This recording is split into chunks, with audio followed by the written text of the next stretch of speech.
All right. So for skill 3, there's a couple of variations in the exercises. So I wanted to just sort of do one last video and do a couple examples from there. Some of this is not really all that different from what was in the earlier videos, but you know, a couple new things. Never hurts to see some stuff a few times.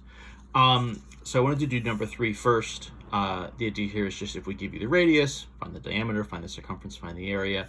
So if my radius is 26, we're just going to sort of run through the calculations to find the rest of those things. I'll try to keep everything in focus. So obviously if you know the radius, your diameter is just going to be the radius times 2. We'll just double it. 2 times 26. That's going to be 52 centimeters. Done and done. We'll kind of go in order. Circumference, right? So let's do 2 times pi times the radius. 2 times 3.14 times that 26 again. We'll mind the units a little bit here. I guess we should always mind them. This is also, of course, the diameter times pi. 2 times 26 would be my 52. Want a calculator in frame? Do we want that? 2 times 3.14 times 26. So 163.28. We ask ourselves, okay, circumference. So that's still just centimeters, right? Area values will be squared units. Circumference, like a perimeter, is just regular sort of one-dimensional units. Last but not least, the area. So that should be pi times r squared. So 3.14 times my radius again, 26 centimeters squared. Put our calculator to use again. 26 times 26, 676 times 3.14. Again, I'm just using 3.14 here rather than using pi. And then my answer looks like 2,122.64, and then my units here are squared, right? So area units should always be squared. Diameters, radiuses, circumferences are only in one dimension, so they don't need to be squared. So finding those values, relatively straightforward. Relatively straightforward, just using our stuff. Excuse me, I'm gonna take a drink.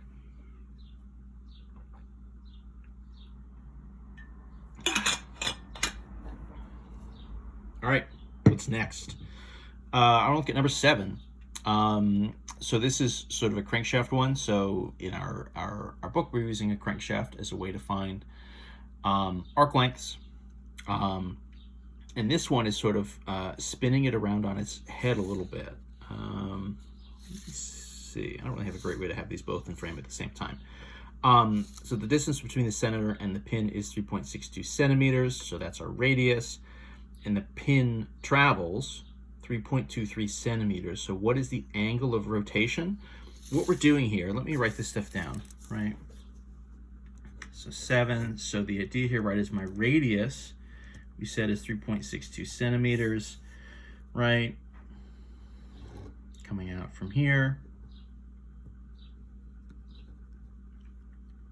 And then we're sort of spinning around and we're creating an arc that is 3.23 centimeters. And so the question is, okay, when we do that, how much did we rotate? What was that rotation? So we sort of know the radius is here, is this. The arc length itself, right, is this 3.23 centimeters. So we're sort of taking our arc length formula and kind of unpacking it and sort of, not quite running it backwards, but just sort of running it in a different way.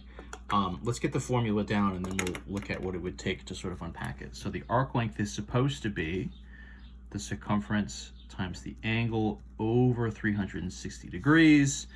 What I need here is my circumference, so maybe we just take a second. Let's find our circumference. 2 times pi times the radius. 2 times 3.14 times 3.62 centimeters oops, got a little bit off center. 2 times 3.14 times 3.62, 22.7336. We'll call that, how many decimals are we using here? I guess 2. So we'll call that 22.73. Okay, focus again, please. Thank you very much. What did we just say? 22.73.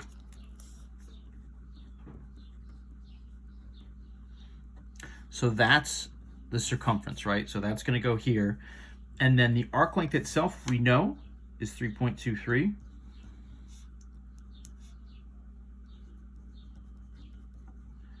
Times, so what I'm going to do is I'll just fill in the pieces we know and leave off the one we don't, right? So in theory, we have all the numbers except for the angle. It's just a matter of unpacking and kind of reversing this formula. So just a couple algebra steps here. We'll sort of do this a lot with the various formulas that we sort of look at in this course. A lot of the times we'll sort of have a formula and it'll sort of run it forwards, and then the sort of next stage, you know, what else can we do, is to take it and then sort of run it in reverse. So if we're trying to unpack this and get to the angle, what we could do is take, well, you can kind of just shift the 360 over, right? This sort of division by 360. You kind of isolate the angle a little bit, this theta, right? What we call theta. So if we do the division by 360, 22.73 over 360, that would kind of get the angle isolated over here. The other side is still 3.23. And then this we can calculate. This is just, right, calculator style. What do we got? 22.73. This is going to be less than 0 by quite a bit. 0.0631, let's say. So don't be alarmed.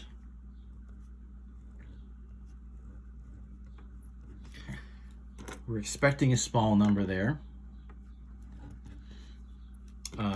And then what's going to happen, right? So we kind of get this is 323 is this small decimal point 0.0631 times the angle.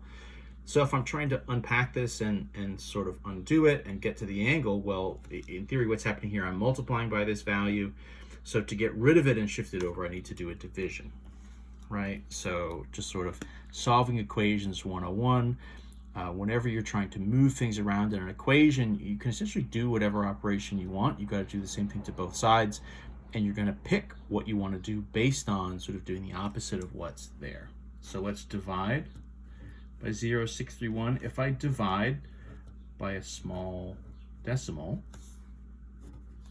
that's going to get me, so the angle by itself, if I divide by a small number, it actually gets me a bigger number as a result, right? If I divide by a large number, I get a small number. If I divide by a small number, I get a larger number. So I'm going to get something bigger than 3.23. That's kind of what we would expect, I guess, in some sense. Angles, right? It probably wasn't 3 degrees. It probably was something more than that. Let's see. So what did we just say? I've got this all covered up now. 3.23 divide by 0.0631. So 51.18, we'll call that 51.2 degrees maybe, or 0.19. What are we doing here? We're kind of playing fast and loose with how we're rounding. It looks like a lot of the stuff is 2 places, so we'll call this 51.19 degrees.